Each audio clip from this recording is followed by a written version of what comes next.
RDSC Hindi में आप सभी का स्वागत है। आज हम अध्याय 2 भ्रमर गीत से चयनित कुछ पद सूरदास के पढ़ेंगे। सबसे पहले हम इनका कवि परिचय पढ़ते हैं, क्योंकि यह एग्जाम में 4 नंबर का आता है और इसको भी याद करना बहुत ज़रूरी है। जन्म: सूरदास का जन्म सन 1483 ईस्वी में हुआ। इनकी मृत्यु सन 1563 ईस्वी में हुई। सूरदास का जन्म दिल्ली के निकट सीही नामक गांव में हुआ था। रुनकता आगरा के गऊ घाट पर उनकी भेंट महाप्रभु वल्लभाचार्य से हुई। उन्होंने सूरदास को वल्लभ संप्रदाय में दीक्षित किया तथा भागवत कथा सुनाई, जिसके आधार पर कवि ने उच्च कोटि के साहित्य का सृजन किया। सूरदास ने ब्रज भाषा में श्री कृष्ण की लीलाओं का सुंदर चित्रण किया है। वे भक्ति, श्रृंगार एवं वात्सल्य के अनुपम कवि हैं। सूरदास की प्रमुख रचनाएं 3 मानी जाती है। पहली सूरसागर, दूसरी सूरसारावली और तीसरी साहित्य लहरी। इनमें से सूरसागर इनकी अक्षय कीर्ति का आधार ग्रंथ है। सूरदास अष्टछाप के शीर्ष कवि हैं। कृष्ण के लोक रंजक रूप को काव्य का आधार बनाकर उन्होंने जयदेव और विद्यापति की गान परंपरा को आगे बढ़ाया। सूरदास का काव्य हिंदी साहित्य की अमूल्य निधि है। उनके बारे में सच ही कहा गया है। सूर सूर तुलसी ससी उडुगन केशवदास, अब के कवि खद्योत सम जह तह करत प्रकाश। यानी सूर जो है, सूरदास जो है वो साहित्य के सूर्य हैं, तुलसी जो है वो चंद्रमा है और केशवदास जो है वो तारों का समूह है। और अब के जो कवि हैं, अब के कवि खद्योत सम, अब वाले जो कवि हैं वर्तमान युग के, वो जुगनू के समान है। जह तह करत प्रकाश, इधर उधर थोड़ा प्रकाश फैला देते हैं। इस पाठ में सूरसागर के भ्रमर गीत से 6 पद लिए हुए हैं। श्री कृष्ण ने विरह वेदना से व्यथित गोपियों को सांत्वना देने हेतु उद्धव को भेजा। उद्धव उन्हें निर्गुण ब्रह्म एवं योग का उपदेश देते हैं। तभी वहां एक भौरा आता है। गोपियां भ्रमर के बहाने उद्धव को जवाब देती हैं। उन्हें कड़वी लकड़ी के समान योग का उपदेश अरुचिकर लगता है। उनके लिए मिलन और विरह दोनों स्थितियों में श्री कृष्ण से लगाव लाभदायक है। मथुरा काजल की कोठरी के समान है। उनकी आंखें कृष्ण दर्शन को व्याकुल है। वे निर्गुण ब्रह्म के रूप, रंग, निवास, माता पिता आदि का ब्यौरा जानना चाहती है। कृष्ण की याद दिलाने वाले वन, उपवन, लता वितान, यमुना आदि विरह काल में भीषण संतापदायक बन गए हैं। अब हम भ्रमर गीत से चयनित कुछ पद पढ़ रहे हैं। इसमें देखिए, पहला पद जो है वो कृष्ण के प्रति अनन्य निष्ठा अभिव्यक्त करता है। हमारे हरि हारी की लकड़ी, मन बच प्रम नंद नंदन सो, उर यह दृढ़ करी पकड़ी। जागत सोवत अपने सोतुख, कान है जकरी। सुनते ही जोग लगत है ऐसो, जो करवी ककड़ी। सो ही व्याधि हमें ले आए, देख ही सुनी न करी। यह तो सूर तिन्हें ले दीजिए, जिनके मन चकरी। यानी इसके अंतर्गत गोपियां जो है वो श्री कृष्ण के प्रति अनन्य निष्ठा अभिव्यक्त करते हुए कहती है, हमारे हरि हारिल की लकड़ी, कि हमारे श्री कृष्ण जो है वो हारिल की लकड़ी के समान है। यानी जिस प्रकार हारिल पक्षी हमेशा अपने पंजों में लकड़ी लिए हुए घूमता है, ठीक उसी प्रकार हम अपने मन के अंतर्गत श्री कृष्ण का ही ध्यान करती है। मन बच क्रम नंद नंदन सो, उर यह दृढ़ करी पकड़ी। यानी मन, वचन और क्रम से नंद बाबा के जो पुत्र श्री कृष्ण है उनको हमने अपने हृदय में पकड़ रखा है। जागत सोवत सपने सोतुख, कान है जकरी। जागते हुए, सोते हुए, सपने में और प्रत्यक्ष रूप से हम श्री कृष्ण से ही जकड़ी हुई है। सुनते ही जोग लगत ऐसो अली, कि हे भ्रमर, हे उद्धव, तुम ये योग का संदेश जो हमारे लिए लेकर आए हो, इसको सुनते ही हमें ऐसा लगता है जैसे यह कोई कड़वी ककड़ी के समान है। सो ही व्याधि हमें ले आए, देखी सुनी न करी। यानी ये कैसी बीमारी हमारे लिए लेकर तुम आ गए हो जो आज तक हमने ना तो देखी है और ना ही सुनी है। यह तो सूर तिन्हें ले दीजिए, हे सूरदास जी, ये उनको दे दीजिए जिनके मन चक्री, यानी जिनके मन अस्थिर है, चंचल है, गतिमान है, उनको दे दीजिए। हमारे मन के अंदर तो श्री कृष्ण व्याप्त है और हम किसी भी प्रकार का योग का जो संदेश है वो नहीं सुनेंगी। अब इसमें ये बताया गया है कि जैसे व्याख्या करते हैं तो सर्वप्रथम मैंने आपको बताया था कि प्रसंग के अंतर्गत हम क्या लिखेंगे कि प्रस्तुत पद जो है वो कक्षा 12 की सृजन पुस्तक के अध्याय 2 सूरदास द्वारा रचित भ्रमर गीत सार से लिया गया है। और भाव में क्या लिखेंगे कि प्रस्तुत पद के अंतर्गत श्री कृष्ण के प्रति अनन्य निष्ठा को अभिव्यक्त किया गया है। फिर इसकी संपूर्ण व्याख्या कर देंगे और विशेष के अंतर्गत सबसे पहले हम लिखेंगे इसका भाव पद का, उसके बाद में लिखेंगे इसकी भाषा, तीसरे नंबर पे लिखेंगे अलंकार और चौथे नंबर पे लिखेंगे शैली। इस प्रकार आप परीक्षा के अंतर्गत 4 में से 4 अंक प्राप्त करने की कोशिश कर सकते हैं। दूसरा पद देखिए, योग का विरोध और भक्ति की निष्ठा को व्यक्त करते हुए गोपियां कह रही है, हम तो दूह भांति फल पायो, कि हम तो दोनों तरीके से ही फल को प्राप्त करेंगी। जो ब्रजनाथ मिले तो नीको, ना तरु जग जस गायो। यानी इसके अंतर्गत गोपियां जो है वो उद्धव को जवाब देती हुई कहती है, जो ब्रजनाथ मिले तो नीको, कि श्री कृष्ण मिल जाए तो बहुत अच्छा है, ना तरु जग जस गायो, अन्यथा हम यह समझ लेंगी कि उनके यश का जो प्रसार है वो हमने इस संसार में फैलाया है। कह वे गोकुल की गोपी सब वर्णहीन लघु जाति, यानी वे गोकुल की जो गोपियां हैं वो ये कहती है कि हम वर्णहीन हैं और लघु जाति की है। कह वे कमला के स्वामी संग मिली बैठी एक पाती, आगे वह कहती है कि वे कमला के स्वामी यानी लक्ष्मी के स्वामी संग मिली बैठी एक पाती, उनके पति जो श्री हरि है, कृष्ण है, हम उनके साथ एक पंक्ति में बैठी है, जबकि हम सब क्या है, लघु जाति की है। निगम ध्यान मुनि ज्ञान अगोचर ते भय घोष निवासी, यानी मुनियों ने ध्यान किया, तप किया, लेकिन फिर भी उन्हें श्री हरि दिखाई नहीं दिए, लेकिन वह आज हमारे गोकुल में अहीरों की बस्ती में है। ता ऊपर अब सांच कहो ध्यो मुक्ति कौन की दासी, कि इससे बड़ा सत्य हम तुम्हें क्या बताएं कि मुक्ति भी उनकी दासी है। जोग कथा यानी योग की जो कथा है, पा लागो उद्धव, कि हम हे उद्धव तुम्हारे पैर छूती है, ना कहूँ बारंबार, बार बार हमें मत बताइए कि हम तुम्हारे पैर छूती हैं, तुमसे प्रार्थना करती है कि योग का जो संदेश है वो बार बार हमें मत दीजिए।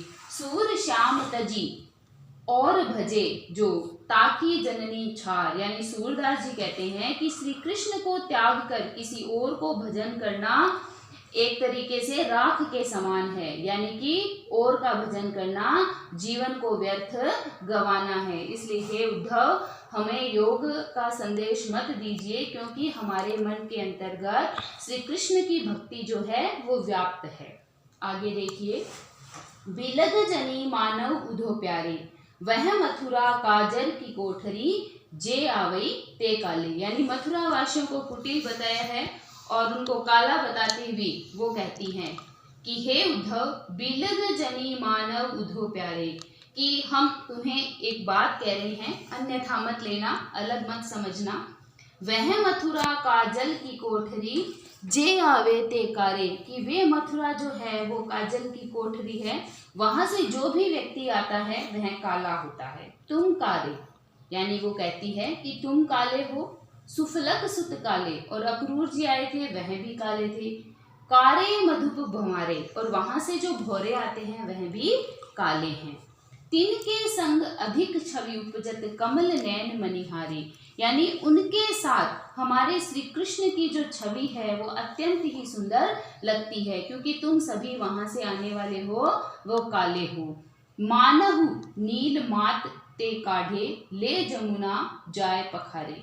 मानव, मानो नील माटते यानी मटके से निकाले हुए हो, और जमुना में क्या है, तुम्हें धोया गया है, जिसके कारण तागुन श्याम भई कालिंदी, उसके कारण यमुना भी क्या है, काली हो गई है। सूर श्याम गुण न्यारे, और सूरदास जी कहते हैं कि हमारे श्री कृष्ण के जो रूप है, गुण है, वो विलक्षण है।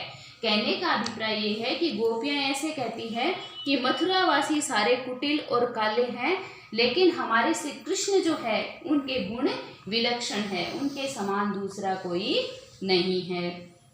आगे देखिए, आँखियां हरि दर्शन की भूखी, कैसे रहे रूप रस राची, ये बतियां सुनी रुखी।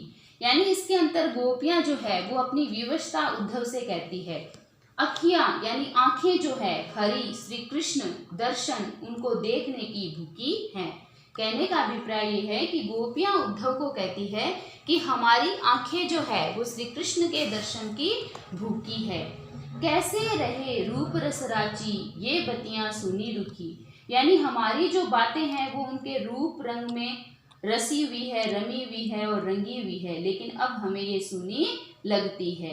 अवधि गनत इकटक मग जोवत, तब ऐती नहीं झुकी, यानी वो ये कह रही है अवधि समय को गिनते हुए, एकटक मग जोवत यानी एक टक रास्ते देखते हुए, तब भी ऐती नहीं झुकी, तब भी इतनी नहीं पछताई जितनी कि अब पछता रही हैं। कैसे? अब इन जोग संदेशन उधो अति अकुलानी दुखी, कि अब ये योग का संदेश जो तुम हमें दे रहे हो उद्धव, इसके कारण हमारी व्याकुलता बढ़ रही है और हम उस व्याकुलता के कारण दुखी हो रही हैं। बारक वामुख फेर दिखाओ, दुही पै पीवत पतुखी। बारक मतलब एक बार, वह मुख यानी उनका मुख, फेर दिखाओ वापस दिखाओ, दूही पै पीवत पतुखी, जो कि पत्तों के दोने में जो वह दूध पीते थे। कहने का अभिप्राय है कि ये योग का संदेश तुम दे रहे हो, इससे तो अच्छा है कि श्री कृष्ण का एक बार वह मुख हमें दिखला दो जब वह पत्तों के दोने में दूध पिया करते थे।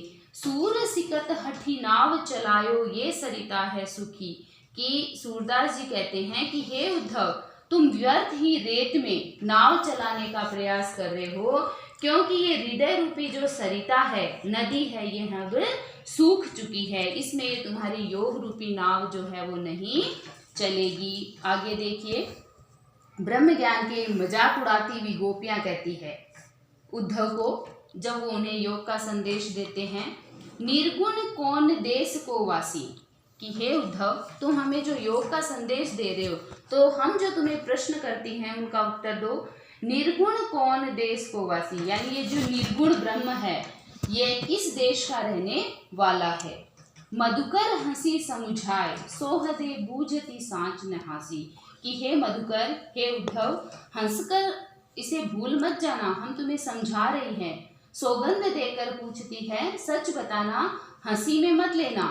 को है जनक जननी को कहियत, कौन नारी को दासी, यानी कौन तो इसके पिता है, कौन इसकी माता है, कौन इसकी पत्नी है और कौन इसकी दासी है। यदि तुम इतना ही हमें बता रहे हो तो इन प्रश्नों का उत्तर दो। कैसो बरन, यानी किस रंग का है। भेष है कैसो, कैसा वेशभूषा धारण करता है।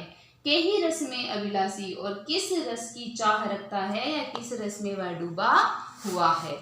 पावे गो पुनि कियो आपनो, जोरे कहे गो गासी, गासी मतलब असत्य, कि यदि तुमने हमें इन प्रश्नों का उत्तर गलत दे दिया, असत्य दे दिया, तो तुम्हारे पुण्य जो है वो भी पाप में परिवर्तित हो जाएंगे, यानी तुम्हें क्या है, दंड मिलेगा। सुनत मौन वे रयो ठग्यो सो, सूर सबे मति नासी, यानी जब गोपियों की इन बातों को उद्धव ने सुना तो वह ठगा सा रह गया। सूरदास जी कहते हैं कि वह ठगा सा रह गया और उसे ऐसा लगा जैसे मेरी सारी बुद्धि क्या हो गई है, नष्ट हो गई है, क्योंकि उद्धव जी के पास इन प्रश्नों का उत्तर नहीं था।